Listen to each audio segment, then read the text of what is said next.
좌우에 계신 분들과 인사하겠습니다. 잘 오셨습니다. 또 인사하겠습니다. 사랑합니다. 축복합니다. 또 선포하겠습니다. 예수님이 부활하셨습니다. 살아계셔서 당신과 함께하고 계십니다. 할렐루야. 아멘. 주님께서 우리와 함께하고 계심을 늘 잊지 마시기를 바랍니다. 성도 여러분, 우리가 지난 몇 주에 걸쳐서 발락이라는 사람이, 모압의 발락이라는 사람이 이스라엘을 자기의 힘으로 막아내기 어려우니까 발람이라는 사람을 불러서 이스라엘을 저주하게 만들려고 했었지요. 자, 그런데 어떻게 됐습니까? 하나님께서 이 발람이 저주하지 못하도록 강권적으로 역사하셨죠. 발람이 그 나귀 타고 발락에게 가려고 했을 때에 나귀의 입을 열게 하셔서 하나님이 뜻을 알게 하시는 등 이 발람이 감히 하나님의 뜻을 거절하지 못하도록 해서 이스라엘을 3번씩이나 저주하지 않고 축복하게 만드셨습니다. 자, 그런데요, 여기서 우리가 잊지 말아야 될 것은 뭐냐면, 그렇게 하나님께서 저쪽 이스라엘 진영이 이쪽 끝부터 해서 저쪽 끝까지 훤히 내다보이는 그 높은 산에서 이 발락이 발람을 통해서 이스라엘을 저주하려고 했을 때에 하나님께서 저주를 하지 못하도록 막으신 것을 이스라엘 백성들이 전혀 알지 못하고 있었다는 것입니다. 하나님께서 이 발람이 이스라엘을 저주하지 못하도록 3번씩이나 막으시고 또 막으시고 또 막으셨는데요, 이스라엘은 하나님께서 자기들에게 그렇게 저주가 내려오지 못하도록 하나님 막고 계시다라는 것을 전혀 알지 못했어요. 성도 여러분, 내가 느끼지 못한다 그래서 하나님의 은혜가 나에게 베풀어지지 않는 것이 아닌 것입니다. 내가 모르는 거 있지만 어느 순간에 하나님께서 나에게 은혜를 부어주고 계시는 것이에요. 성도 여러분, 그렇게 봤을 때에 우리가 오늘 이렇게 건강한 모습으로 주의 성전에 나와 있다는 것, 이것 자체가 놀라운 하나님의 은혜인 것입니다. 하나님께서 만약에 우리를 지키시고 보호해 주지 않으셨다면, 여러분, 언제 어느 때 우리가 사고를 만나고 강도를 당하고 교통사고를 당하고 그래서 우리가 어떻게 됐을지는 알지 못하는 거예요. 우리의 삶에 아무런 일도 일어나지 않고 내가 건강하게 교회를 나오고 있다, 여러분, 이것 자체가 하나님께서 나에게 은혜를 듬뿍 부어주고 계시다는 사실을 잊지 마시기를 바랍니다. 우리 옆에 분들에게 인사하십시오. 당신 오늘 우리 집사님, 권사님, 장로님 은혜 받으셨습니다.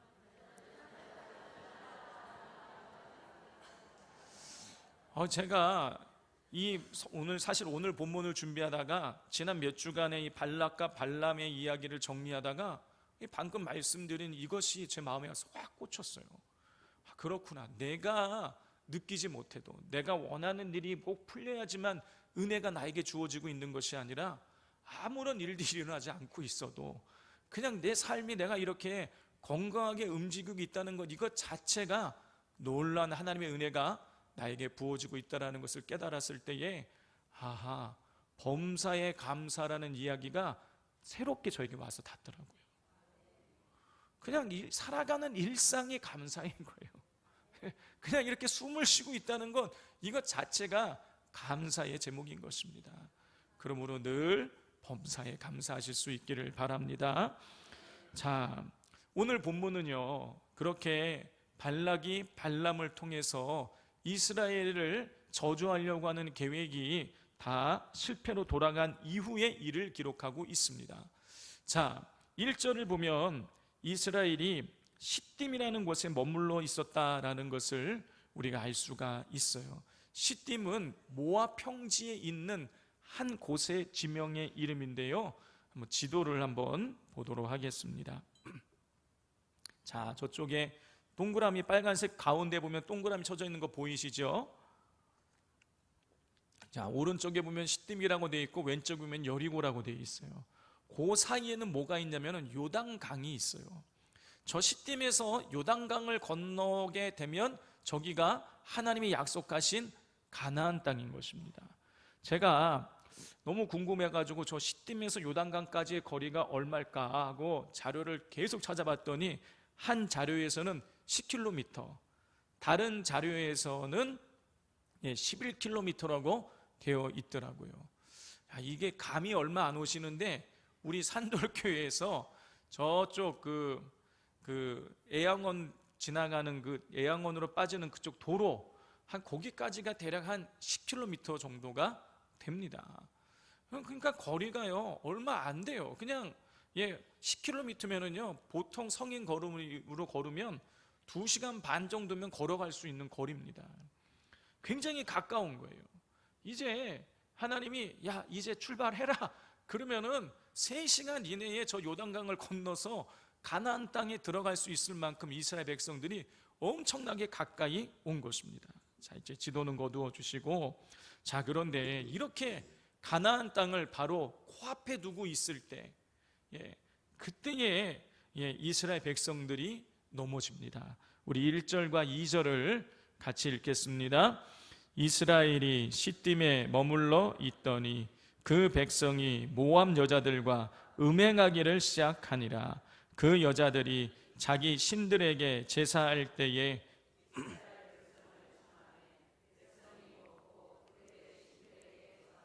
이스라엘 백성들은 가나안 땅을 코앞에 두고 있을 때에 2가지 죄를 지었어요. 1절에 나와 있는 대로 음행을 저질렀습니다. 두 번째는요, 2절에 나와 있는 대로요, 그 모압 여자들이 섬기는 신에게 절을 했어요. 우상 숭배를 한 것입니다. 자, 이러한 행동을 함으로 인해서 이스라엘 백성들은 순식간에 10계명 중에 3가지 계명을 범해요. 첫 번째, 제1계명 너는 나 외에 다른 신을 내게 두지 말라. 제2계명 우상 숭배하지 말라. 여섯 번째 계명 간음하지 말라. 이 순식간에 한순간에 이 10계명 중에 3가지의 계명을 이스라엘 백성들이 범하게 된 것입니다. 자, 그 결과로 3절에 기록되어 있는 것처럼 하나님께서는 이스라엘이 바알 부올에게 가담했다라고 하시면서 이스라엘에게 진노하세요. 우리 3절을 같이 한번 읽어보겠습니다. 시작. 바알 부올에게 가담한지라 여호와께서 이스라엘에게 진노하시니라.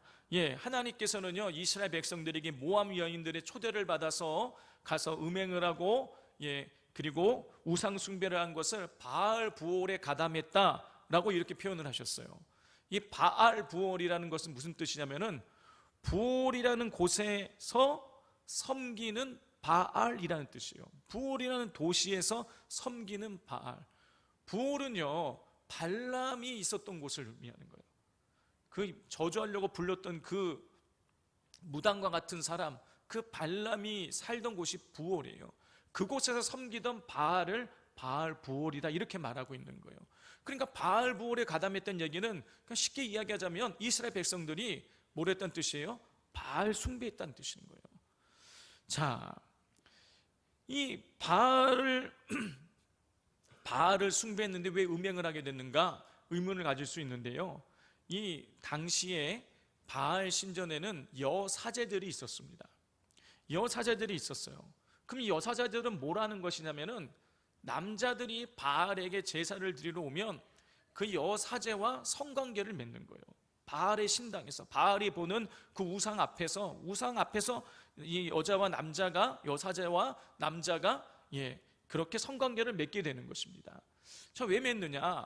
그렇게 이 여사제와 남자가 그렇게 성관계를 맺을 때 바알이 그거를 보고 흥분해서 우리에게 풍요를 주고 비를 내린다고 믿었기 때문이에요. 지금 생각하면 말도 안 되는 일인데 그 당시에 그게 엄청나게 가나안 땅에 퍼져 있었던 것이죠. 자, 이렇게 보았을 때에 모압의 여자들이 자기들의 신들을 섬기는 데 있어서 이스라엘 남자들을 초대했다, 청했다라는 것은요, 바알의 신전의 여사제들이 바알에게 제사하기 위해서 이스라엘 남성들을 초대한 것입니다. 따라서 이스라엘 남자들이 초대받은 자리는 우상 숭배의 자리인 동시에 성적으로 타락하는 음행의 자리였어요. 성도 여러분, 지금 이스라엘 백성들이 하나님이 약속하신 적과 꿀이 흐르는 약속의 땅인 가나안 땅을 지금 코앞에 두고 있는 이 시점에 이스라엘 백성의 남자들이 있어야 할 곳은 어디인 것입니까? 이스라엘 백성들이 있어야 할 자리가 어떤 자리예요?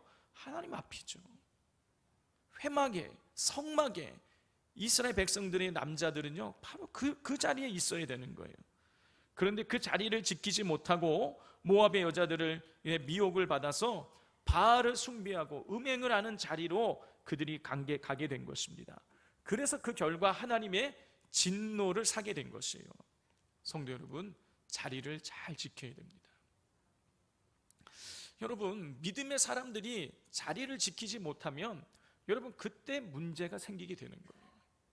여러분, 기도의 자리, 예배의 자리, 봉사의 자리, 섬김의 자리, 여러분 믿음의 사람들이 지켜야 될 그 자리를 제대로 지키지 못하면 여러분 그때 문제가 생기게 되는 거예요. 여러분, 믿음의 자리에 우리가 제대로 있지 못하면 여러분 이 죄에 물들어 죄에 우리가 물들어서 넘어지게 되는 것입니다. 우리 시편 1편에 보면 이런 말씀이 나오죠. 복 있는 사람은 악인들의 꾀를 따르지 아니하며 죄인의 길에 서지 아니하며 오만한 자리에 앉지 아니하고 그랬어요. 자, 성도 여러분, 복 있는 사람은 어떻다고요? 죄인의 길에 가지 않는 거예요. 오만한 오만한 사람들이 앉는 자리에 앉지 않는 것입니다. 여러분, 우리가 죄악이 일어나는 그 자리에 앉아 있으면서 나는 죄를 짓지 않겠다고 하는 것은요, 여러분 이건 믿음이 아니라 교만이에요. 여러분, 냄새나는 자리에 가서 앉아 있으면서 나는 내 몸에 냄새를 묻히지 않겠다는 거는요, 여러분 그 말도 안 되는 일인 거예요. 믿음의 사람은요, 죄에 물들지 아니하도록 여러분 죄인의 길에 서지 아니하여야 되고 오만한 자들의 자리에 앉지 않아야 되는 것입니다. 여러분, 어떠하십니까? 지금 어떤 자리에 앉아 계십니까? 어떤 곳에 서 계십니까?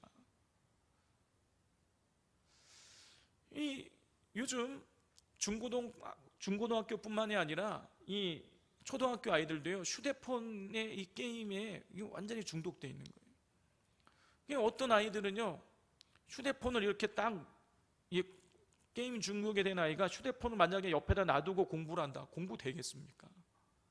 계속 마음속에 할까 말까 여러분 갈등 겪다가 넘어지게 되는 것이죠. 여러분, 진짜 내가 넘어지지 않으려면 어떻게 됩니까? 휴대폰을 치워야죠. 휴대폰을 치우든가 아니면 내가 휴대폰 없는 방으로 가든가. 여러분, 믿음의 사람들도 마찬가지예요. 우리가 믿음을 잘 지키려면 자리를 잘 지켜야 돼요. 내가 어떤 자리에 있는지를 잘 점검해야 되는 것입니다.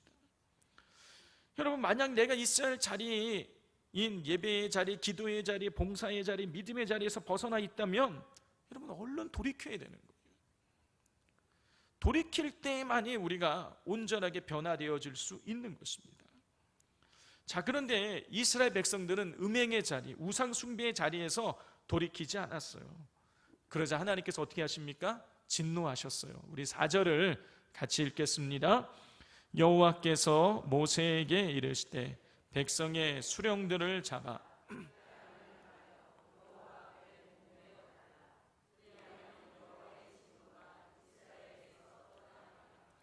하나님께서는 이스라엘 백성들이 마땅히 있어야 할 자리를 지키지 않고 엉뚱한 자리에 가서 그들이 있자 하나님은 진노하셨어요. 백성의 수령들, 백성의 지도자들을 다 잡아다가 목매달라 그랬습니다.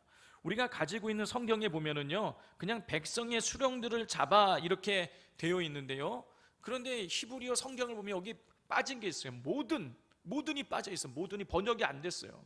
백성의 모든 수령들, 백성의 모든 지도자들, 10부장, 100부장, 1000부장, 만부장, 하여튼 백성의 지도자들은요 다 지도자급에 있는 사람들은 잡아다가 목매달아서 죽이라고 하신 거. 왜 그런 것입니까? 이스라엘 백성들을 제대로 가르치지 않은 죄를 묻고 계신 거예요. 하나님께서는 이스라엘 백성이 음행을 저지르자 이스라엘의 모든 지도자들을 목매어 죽이라고 명하셨어요. 여러분, 이 부분에서 우리는 두 가지의 메시지를 얻을 수 있습니다. 첫 번째, 하나님께서 음행과 우상 숭배의 죄를 가볍게 여기지 않으신다는 것입니다. 그런데 오늘날 여러분, 그리스도인이라고 하면서 음란에 물들고 점을 치는 것 등 하나님을 거역하는, 하나님이 싫어하시는 일들 하는 것을 너무나 가볍게 생각하게 되는 경우들이 너무나 많이 있습니다. 여러분, 왜 그런지 아십니까? 왜 음란이 가볍게 되고 왜 이 우상을 숭배하고 점을 치는 것 등 하나님이 싫어하시는 일을 하는 것을 왜 이 시대가 가볍게 여기게 된 것입니까? 문화라는 옷을 입고 있기 때문이에요. 여러분, 이 요즘 뉴스를 보면은요, 이 휴대폰에 있는 앱을 깔면은요, 그 여성들을 여러분 돈 주고 살 수 있다는 거, 너무나 쉽게. 내가 마치 무슨 쇼핑할 때에 뭐 옥션이라든가 아니면 G마켓이라든가 이런 곳에서 내가 물건 사듯이 이 여성들을 자기가 하룻밤 지낼 여성들을 그렇게 앱을 통해서 살 수 있다라는 거예요. 뭐 가갖고 뭐 이상한 곳을 굳이 찾아갈 필요가 없는 거예요. 자기가 있는 곳으로 오는 거예요. 너무 쉬운 거예요. 눈에 띄지도 않아요. 그러니까 너무나 쉽게 넘어가는 겁니다. 점을 쳐요. 많은 그리스도인들이 점을 칩니다. 요즘 TV에 보면은요, 뭐 그냥 보면은 사람들이 심심치 않게 타로점 같은 거 그냥 보러 가요. 재미로 보러 간다 그래요. 궁합을 본다 그래요. 대학가에서는요, 뭐 타로점 치고 카드점을 치고 이게 너무나 자연스러운 일이 돼버렸어요. 다 그냥 문화예요, 문화. 여러분, 근데 이 문화가 타락해 있는 것입니다. 사도 바울을 통해서 하나님 말씀하셨어요. 악은 그 모양이라도 버리라. 여러분, 우리가 하나님이 원치 않는 그 일들을 우리가 본다라면 여러분, 그걸 멀리해야 되는 것입니다. 그것이 아무리 문화라는 옷을 입고 있다고 할지라도 여러분, 그것을 단호하게 우리가 물리쳐야 되는 것입니다. 여러분, 이 성적인 것도 그렇고 또 이런 점을 치는 것도 그렇고 그것뿐만이 아니라 여러분, 술과 퇴폐 향락과 여러 가지 유혹들이 널려 있어요. 여러분, 그 한 TV 프로그램 보면 어서와 한국은 처음이지라는 그런 TV 프로그램이 있어요. 그럼 그곳에서 유럽에서 온 친구들이 한국에 오면 놀라는 것들 중에 하나가 뭐냐면 술을 아무 때나 살 수 있다는 거예요. 24시간 아무 때나 살 수 있다는 거예요. 그런데 뭐 스웨덴이나 필리핀, 핀란드 이런 북유럽에 있는 나라들은요, 여러분, 저녁에 뭐 8시인가 이상이 되면 술을 살 수 없다는 거예요. 여러분, 우리나라는요, 타락하기가 너무 쉬워요. 여러분, 하나님께서 우리에게 멀리하라고 한 것들이 있다면 여러분, 그것들을 단호하게 여러분 물리치실 수 있기를 바랍니다. 두 번째, 우리가 오늘 이 하나님께서 진노하시는 모습을 통해서 우리가 깨달아야 될 것은 뭐냐면 말씀과 기도로 항상 깨어 있어야 된다는 것입니다. 여러분, 이스라엘 백성들이 그 출애굽을 해가지고 지금 뭐 돌고 돌아서 시팀까지 오르기가 몇 년 걸렸습니까? 40년 걸렸어요. 실제로 여러분, 애굽 땅에서 이 시팀까지 오는 거리를 이 사람들이 측정을 해봤더니요, 빨리 걷는 사람은 15일, 길게 걸으면 20일이면 온다는 거예요. 여러분, 15일, 20일 올 거리를 여러분 40년 동안 돌고 돌아서 왔다고 한번 생각을 해보십시오. 여러분, 이건 정말 쉬운 일이 아닌 거예요. 이스라엘 백성들이 정말 인내하면서 40년의 세월을 버텨낸 것입니다. 그 과정 중에 전쟁도 여러 번 겪었어요. 아말렉과도 싸우고 그리고 모압과도 싸우고 여러분, 여러 나라들과 전쟁을 치러야만 했습니다. 또 마실 물이 없어서 힘든 순간들도 있었고요, 먹을 것이 없어서 힘든 순간들도 있었어요. 먼 길을 돌아가야 돼서 짜증날 때도 있었어요. 온갖 고생을 다 겪고 이제 40년 만에 겨우 시팀 이 가나안 땅까지 코앞에까지 오게 된 것이에요. 40년간 이스라엘 백성들이요, 광야 학교에서 교육을 받았어요. 그런데 그렇게 온갖 고난을 다 이겨냈던 이스라엘이 가나안 땅을 바로 코앞에 두고 여러분, 지금 한 방에 한순간에 무너져 내려서 수많은 사람들이 죽게 되는 거예요. 성도 여러분, 우리의 신앙도요, 한순간에 무너져 내릴 수 있습니다. 여러분, 왜 그런지 아십니까? 사탄은요, 우리가 뭐에 약한지 정확하게 우리의 약점을 알고 있기 때문이에요. 만약에 그 사람이 성적으로 약하다, 성적으로 집요하게 공격합니다. 술에 약하다, 술로 집요하게 공격을 하는 거예요. 돈에 약하다, 돈으로 공격합니다. 작은 일에 쉽게 낙심한다, 계속 그런 근심 걱정을 계속 부어주는 거예요. 사탄은요, 각 사람마다 맞춤 전략을 시도하는 거예요. 그래서 한 방에 무너뜨립니다. 그래서 우리는요, 우리의 신앙을 자신해서는 안 돼요. 사탄이 언제 우리에게 카운터 펀치를 여러분 날릴지 모르는 거예요. 제가 언젠가 복싱 선수가 TV에서 훈련하는 장면을 보았어요. 그랬더니 이 선수는 이렇게 딱 바닥에 누워있고 코치되는 사람이 아주 검게 생긴 아주 무거운 공을 계속 배 위에 던지는 거예요. 복부를 강화시키기 위해서 계속 배 위에다가 그냥 이렇게 던지는 게 아니라 막 이렇게 막 세게 던집니다. 배로 계속 그걸 받아내는 거예요. 배를 계속 강화시키는 겁니다. 근육을 키워내는 거예요. 그렇게 계속 훈련하다가 이제 그 훈련이 끝나고 나면 일어서니까 코치가 글러브를 끼고요, 배를요 막 세게 때리는 겁니다. 보통 사람들은 한 방 맞으면 그냥 나가 떨어질 것 같은 그런 강도로 배를 계속 때려요. 여러분, 그래서 인터뷰를 합니다. 아니 어떻게 그렇게 센 주먹을 맞고 당신은 괜찮습니까? 그랬더니 훈련을 통해서 이 복부의 근육을 만들고 그 다음에 힘을 주고 있으면 아무리 세게 때려도 그걸 버텨낼 수 있다는 것입니다. 성도 여러분, 우리가 사탄의 공격을 막아내기 위해서는요, 영적인 근육을 키워야 되는 거예요.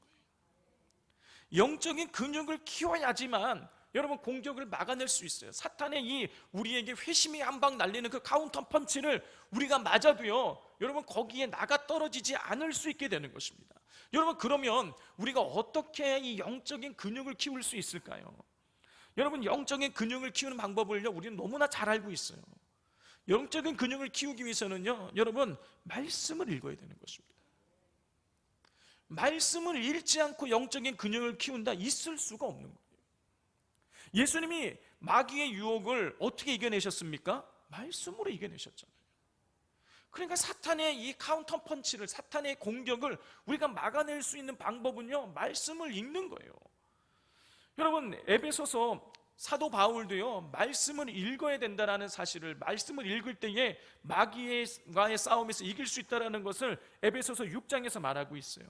여러분, 에베소서 6장을 보면 우리가 잘 아는 말씀이 나옵니다. 사도 바울이 이야기해요. 우리의 싸움은 혈과 육에 대한 싸움이 아니라 어둠의 영과의 싸움이다. 그러면서 사도 바울이 권면합니다. 에베소 성도들에게 뭐라고 권면합니까? 그 마귀와 대적하기 위해서 어떻게 하라고요? 하나님의 전신갑주를 입으라고 그렇게 권면을 해요. 자, 바울은요, 이 6가지의 하나님 전신갑주를 말하죠. 진리의 허리띠, 의의 호심경, 평안의 복음의 예비한 심, 믿음의 방패, 구원의 투구, 성령의 검. 6가지를 이 6가지로 이 하나님의 전신갑주를 입으라고 설명을 하고 있습니다. 자, 그런데요, 이 6가지 중에요, 공격용 무기는 딱 하나예요. 뭐냐? 성령의 검. 마지막에 나오는 거예요. 여러분, 그러면 성령의 검이 무엇이냐? 에베소서 6장 17절입니다. 구원의 투구, 성령의 검, 곧 하나님의 말씀을 가지라. 성도 여러분, 하나님의 전신갑주 중에 유일한 공격 무기가 하나 있는데 그게 뭐냐? 성령의 검이에요. 근데 성령의 검이 뭐라고요? 하나님의 말씀인 거예요. 여러분, 따라서 우리가 하나님 말씀으로 무장되어 있을 때만이 여러분 사탄의 공격을 막아낼 수가 있는 것입니다. 여러분, 그러므로 우리가 나에게 다가오는 그런 미혹을 이겨내기 위해서는요, 끊임없이 하나님 말씀을 읽어야 돼요. 근데 여러분, 막 읽는 것 중요하지 않아요. 여러분, 많이 읽는 것도 중요하지만 여러분, 또 한편으로 중요한 것은 뭐냐면 많이도 읽어야 되지만 깊게 읽어야 돼요. 말씀을요, 같은 곳을 적어도 3번 이상 읽고 여러분 그 말씀을 깊이 묵상을 해야 돼요. 여러분, 그때 막 꼭꼭 씹어 먹어야 돼요. 말씀을 꼭꼭 씹어 먹을 때에 여러분 그것이 내 안의 능력이 되고 그것이 나를 변화시키고 그것이 나의 영적인 근육을 키워내게 되는 것입니다. 그러므로 말씀을 읽고 묵상하고 암송하실 수 있기를 바랍니다. 그리고 또 한 가지, 우리가 마귀와 싸워 이길 수 있는 영적인 이 근육을 키우는 방법은 무엇이냐? 기도인 것입니다. 자, 이 에베소서 6장에서 하나님의 전신갑주를 입으라고 에베소서 6장 14절, 15절, 16절, 17절에서 사도 바울이 쭉 설명을 해요. 전신갑주에 대해서. 그리고 바로 이어지는 18절에서 사도 바울이 이렇게 기록을 해놓고 있습니다. 에베소서 6장 18절입니다. 모든 기도와 간구를 하되 항상 성령 안에서 기도하고 이를 위하여 깨어 구하기를 항상 힘쓰며 여러 성도를 위하여 구하라. 사도 바울은요, 이 하나님의 전신갑주에 대해서 설명을 하고 난 다음에 이 18절에서 바로 이어지는 말씀에서 기도하라고 이야기해요. 모든 기도와 간구를 하되 항상 성령 안에서 기도하고 이를 위하여 깨어 구하기를 항상 힘쓰며 여러 성도를 위하여 구하라. 전신갑주를 입으라고 쭉 설명한 다음에 바로 이어지는 것에서요, 네 번 연속 걸쳐 4번 반복해서 기도하라고 사도 바울이 명령하고 있습니다. 여러분, 이것은요, 어둠의 영인 마귀의 공격을 막아내고 마귀를 대적하는 하나님의 전신갑주가 기도할 때에 입혀진다는 뜻이고, 그리고 기도할 때만이 하나님의 전신갑주가 제대로 작동된다, 그런 뜻인 거예요. 성도 여러분, 이스라엘 백성들은요, 하나님의 말씀을 따르지 않았어요. 기도하지 않았습니다. 그래서 음행과 우상숭배라는 그 마귀의 미혹에 한 방에 넘어갔습니다.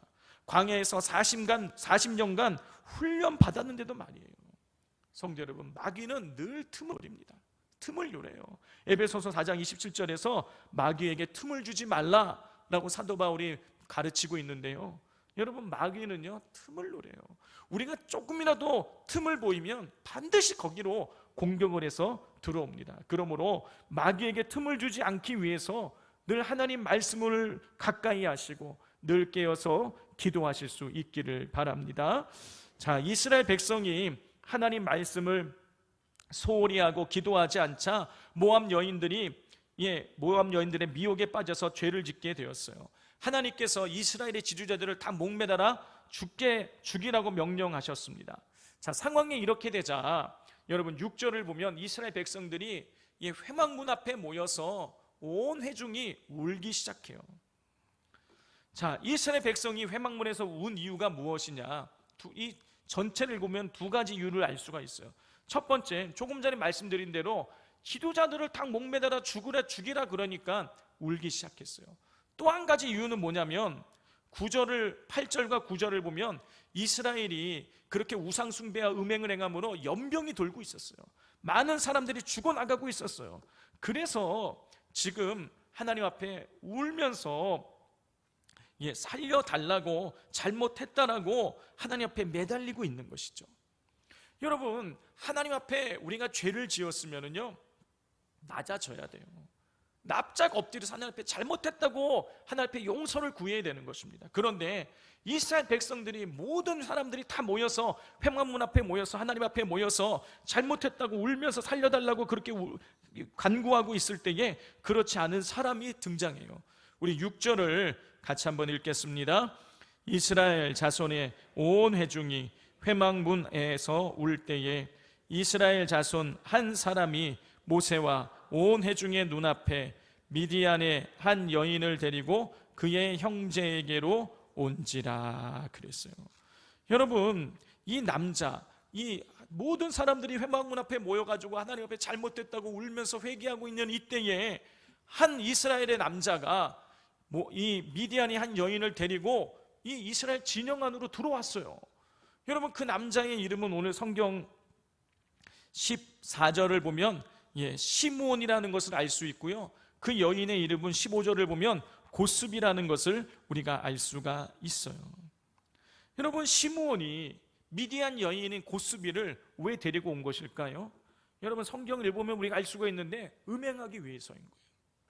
지금 막 음행해가지고 온 이스라엘 백성들에게 연병이 돌아서 수많은 사람들이 지금 죽어나가고 있어서 이스라엘 백성들이 하나님 회막문 앞에 모여서 막 울고 있는데 지금 이 시므온은요 전혀 깨닫지 못하는 거예요. 오히려 음행을 하기 위해서 여인을 밖에 나가 사고 들어오는 게 아니라 진영 안으로 끌고 들어와서 음행을 하려고 하고 있는 것이죠. 자, 그래서 어떻게 됩니까? 아론의 손자 엘르아살의 아들인 제사장 비느하스가 음행을 저지르고 있는, 포개져 있는 이 남자 여자에게 위에서 이 창을 찔러가지고 두 사람 다 이 관통을 시켜서 둘 다 한꺼번에 죽이게 됩니다. 그러자 이 연병이 그치게 돼요. 하나님께서는 이렇게 음행을 저지른 남녀를 벌한 비느하스에게 대해서 이렇게 말씀하십니다. 우리 11절 같이 읽겠습니다. 제사장 아론의 손자 엘르아살의 아들 비느하스가 내 질투심으로 질투하여 이스라엘 자손 중에서 내 노를 돌이켜서 내 질투심으로 그들을 소멸하지 않게 하였도다. 하나님이요 비느하스를 칭찬하시는데 뭐라고 칭찬하시냐면 내 질투심으로 이스라엘을 질투하여서 그 사람을 죽임으로 노를 그치겠다라는 거예요. 여러분, 하나님이요 우리에게 질투하세요. 여러분, 너무너무 우리를 사랑하신다 그런 뜻인 거예요. 내가 사랑하는 사람이 다른 사람 사랑하면 질투가 나죠. 하나님이요 우리에게 질투를 느끼시는 거예요. 내가 사랑하는 이스라엘 백성들이 바알을 숭배하니까 그게 질투가 나셔서 이스라엘을 너무너무 마음 아파하고 있는데, 그 질투심, 그 하나님의 질투심을 가지고 비느하스가 그 음행을 저지르는 그 시므온을 죽여서 더 이상 이 전염병이 퍼져나가지 않도록 만드셨다고 하면서 이 비느하스를 하나님께서 칭찬해 주셨어요. 그리고 비느하스에게 언약도 주셨습니다. 12절 13절을 보면 평화의 언약을 줄 것이고 그의 후손에게 영원한 제사장의 직분을 주겠다고 하나님 약속을 해 주셨어요. 자, 성도 여러분, 하나님께서는 이스라엘이 음행하자 이스라엘 진영에 전염병을 내리셨어요. 그러니까 이스라엘 백성들 전체에게 지금 징계를 내리신 거예요. 자, 그런데 하나님의 질투하심을 마음에 품고 행한 비느하스는요 어떻게 되었습니까? 하나님의 복을 받았어요. 이스라엘 전체에게 지금 이 연병이라는 재앙이 내렸는데 그 중에 한 사람 비느하스는 하나님께 복을 받고 있는 거예요. 진노 중에 하나님께서 이 비느하스에게 긍휼을 베풀어 주신 것이에요. 성도 여러분, 이스라엘 백성들이 출애굽할 때에 이 남자 장정 20세 이상으로 전쟁에 나갈 만한 이 남자 장정이 60만 3,550명이었어요. 그러면 20세 이하의 남자, 그리고 20세 이상이지만 전쟁에 나갈 수 없는 노인과 어디 아픈 사람들까지 포함하고 여자까지 포함해 보면 여러분 적어도 200만 명, 많으면 300만 명까지 될 수 있는 거예요. 그 많은 사람들 중에서 이스라엘을 향한 그 하나님의 질투심, 하나님의 마음을 헤아린 사람은 누구? 딱 한 사람, 비느하스인 거예요. 비느하스만이 하나님의 마음을 헤아리고 하나님의 마음을 시원케 해드린 거예요. 여러분, 노아 시대에 세상에 수많은 사람들이 있었지만 하나님의 뜻을 분별한 사람은 노아 한 사람이었습니다. 여러분, 바라기는요 우리가 바로 하나님의 뜻을 온전히 분별하는, 하나님 마음을 헤아리는 노아와 같은, 비느하스와 같은 사람이 되기를 간절히 소망합니다. 다른 사람들이 다 하나님 등진다고 할지라도, 하나님 마음은 다른 사람들이 헤아리지 못해도 나만큼은 하나님 말씀 마음을 헤아리고 나만큼은 하나님의 마음을 시원케 드리는 삶을 살아가게 되시기를 주님의 이름으로 축복을 드립니다.